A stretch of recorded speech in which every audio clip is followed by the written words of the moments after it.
So we are 6 months finally into Whatnot. It's been 2 weeks.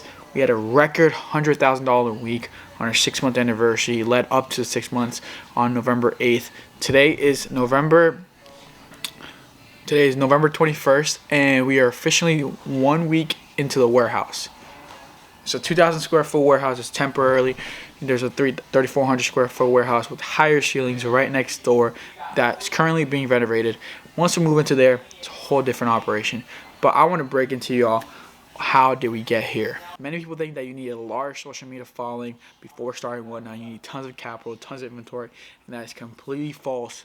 I started Whatnot with only 2 pallets in a small 150 square foot storage unit. I started on my knees on a table with my laptop. I didn't know anything. 6 months later, we have 8 employees, and we're in a warehouse. And let me just say, Whatnot is the future, and I highly recommend any beginner reseller or with someone with zero e-com experience or any business experience. This is the best business to start in 2025 and leading into 2026. Now, if you're interested in working one-on-one with me, click the link down below and apply, and we'll hop on a call and see if you're the right fit for my program. Now let's hop into the video and give you a quick tour. So first off, we have the first door, the back entrance, and the loading bay. It's a small loading bay, you know. The one next door has a huge, much bigger, twice the size. So this is a smaller warehouse temporarily, just to get us out of the storage units and really maximize this business before we move into a bigger space. So this is the shipping area.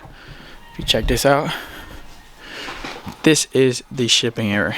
This is roughly, I'd say, 400 square feet, and you could process over around 1,000 units in this small area. These are the boxes are ready to go to USPS, right?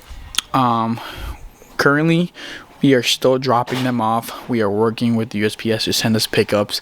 It's been a hard time trying to get them to pick it up, but we'll break down the shipping process in another video. We have tables behind the scenes. This is all in the way of the tables, but during the day we take it out. You know, we're gonna drop this off in the morning, so we can't leave it outside in case it rains or, you know, someone breaks in. You never know. Now, what's up next? We have the 2 bathrooms there, men's bathroom, ladies bathroom, and like more shipping supplies there. It's a little messy. We still moved in. Okay, so we have 1 pallet here, 2 pallets here, and 3 pallets here, and we can see here these are pre-made boxes so that shipping is more streamlined. There's someone making boxes, but at the same time packing the boxes, because they just work so fast and efficient that usually the packers are ahead of the pickers. So, you know, wherever we need more hands in, they're working. You know, there's always work to be done in the shipping station, shipping area. So this is all a shipping area, right? So check this out. These are all picked out orders, but they're not packed. We have found that I've designed all this, and when we've divided the picking and the packing, it has become way more streamlined, way more organized, and so there's a lot less errors. Let me explain why. These are all, this one box is one customer's order. This builds buyer confidence that they receive all their numbers in their order, right? It shows it on the packing slip. So we also send the packing slip. But for example, if you check out that $295 is crossed out. So what does that also do? Someone is putting the numbers on this box, right? Or whoever's picking out the orders, they write the numbers, and now this is their handwriting. This is bigger, larger than the packing slip. It's much easier to read, and then they go crossing it out when the item is in the box. So buyer confidence, much more organized, and at the end, when there's an item, there's 5 items left over in the bins, we check the computer, we check the back end, the Excel sheet, CSV sheet, you know, whatever you want to call it, and we check what happened to those numbers. Was it a failed payment? Was it a canceled payment? Or the payment went through and it's not in one of the boxes. Now it's much easier to find because you just have to find the common numbers on the packing slip, and then one might have not been crossed out. They might have missed it. When they find it, they find the box, which is pretty easy when it's all right there. Easy to read. They don't have to open each box or read the shipping label. It's all there. It's very easy to find. So, for example, 300 was left over, and I have it in my hand. And I'm like, wait, hold up. What is going on? This item belongs in a box. Let's find the most common numbers. And I checked the packing slip, 229, 243, and 295. I'm like, okay, this one's not crossed out. Boom. Now we had our 100% fulfillment rate. We did not mess up any orders. All orders were shipped out correctly. Once this is complete, now the packing process begins. And that is where, they take care of the packing. What do? They add tape, they add bubble wrap if needed, and they close the box. Simple as that. That is for the electronic stream, and that is also for our beauty stream, right? So, very, very, very efficient. Now, check this out. We didn't have this at the storage unit. The accessibility of so many racks on wheels, and this is what I designed. Clear shrink wrap, but it's also tape. There's tape on here to make it more durable, but we line up the items. This is for electronic stream. We line up the items right in order as a bookshelf, so it's very easy to pick out the orders. That's our electronics method, right? Because they're bigger items. Now the beauty items, you can easily fit 10 items in a box. So what we do here is we put 10 items in each box. 10, 20, 30, 40, 50, 60, 80, 90, 100. You've probably seen this behind the scenes on my Whatnot show, so this is no secret, right? So this is what I designed too. All these boxes were on the ground on pallets, and it's wasted space. We don't need all these boxes every day. We don't need them. So lifted it up, created a bridge. You call it mezzanine, whatever you want. And now all of those racks are under there, and we always have extra racks in case one day we want to sell a ton. We want to sell 2,000 units. We can do it now. Versus in the storage unit, we were limited by, imagine this, from that point to that wall, we were limited by 10 square feet to 25 square feet deep. Now we have all that space, right? So now this is probably gonna be a little more organized. We're gonna move this around. Probably, I'm still thinking about if we're gonna leave it here. So this is like the label station, print the labels of the show. As soon as the show's over, we come here and we print all the labels to the show, because the racks are already loaded up here. So for example, this is a show that's currently live. They're live in the other room right now, and it's already lined up. So as for example, if it's during the day and the shipping team is here, as soon as the show's over, they're printing the labels. This is pushed into there, right? And it's starting to they start picking and packing. But here's the labels. They print it out and they just walk over there, right? But then also here we make the 2x1 labels. 2x1 labels, what I mean by that, the numbers for the lots, right? Very easy. This decreases human error, right? It's very easy for someone to write 425 twice, or they skip a number. So this is all you need to ship. You just need a printer, 4x6 labels.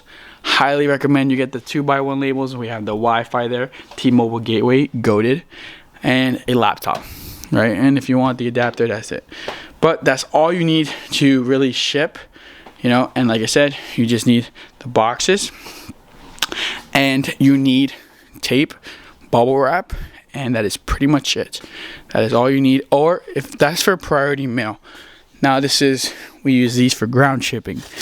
12 by 15 poly mailers, or the 20 by 20 poly mailers, just for very big items when they only buy one item. So we have our shipping settings set up so if they buy one item, it is only ground shipping. But we recently changed that. We changed it to priority mail because a lot of people are buying one item orders, and we don't like that. We want to take advantage of the USPS boxes. So what did we do? All we did was change our shipping settings from 15 ounces for the first item to 16 ounces, which automatically puts them into priority mail. Faster shipping, especially during the holidays. We want good reviews, so we want them to have fast shipping. 2, we take advantage of the priority mail boxes. 3 is still the same. 5 items for $9.21 shipping is still 5 for $9.21 shipping, no matter if it's 15 or 16 ounces. It's just that the cost is upfronted, uploaded on the first item instead of divided by 2 items, right? Okay, so now we have the electronic streaming station. Check this out. This is all you need to stream. We use this. This is to click the start the auction. One device here, and then usually the streaming device right here. 2 ring lights and just a little more lighting. Nothing expensive. You can get this pretty cheap anywhere. Temu, Amazon, doesn't have to be special. Then a very comfortable table, clean table, nice and clean. This one actually has, you plug it in, and it has more like outlets on the side, right? And then chargers. Have extra chargers for your streaming devices, and like I said before, that's all you need. That is all you need to get started, right? Just that little area.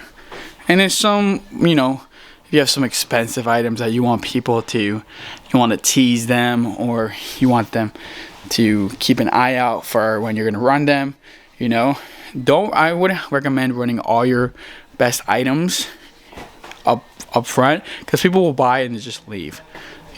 You want people to have a reason to stay into your show. If it's either your personality, your TED Talks like me, or your items, the special items, especially if you do it very randomly, which we do. So they keep an eye out for that, right? So then we have inventory there, a little more inventory.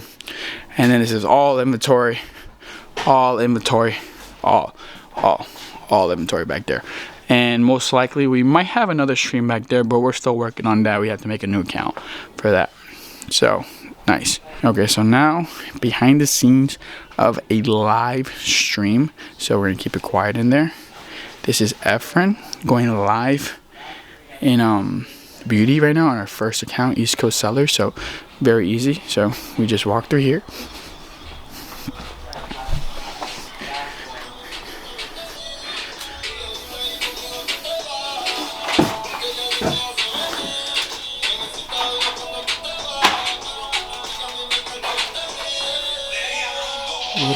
What?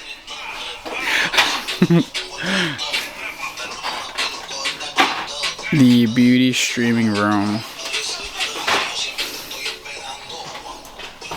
Yep, it gets messy. Alright, so if you guys enjoyed the behind the scenes of a 7-figure business and whatnot, I just checked the statistics, and we are definitely top 500 sellers this year.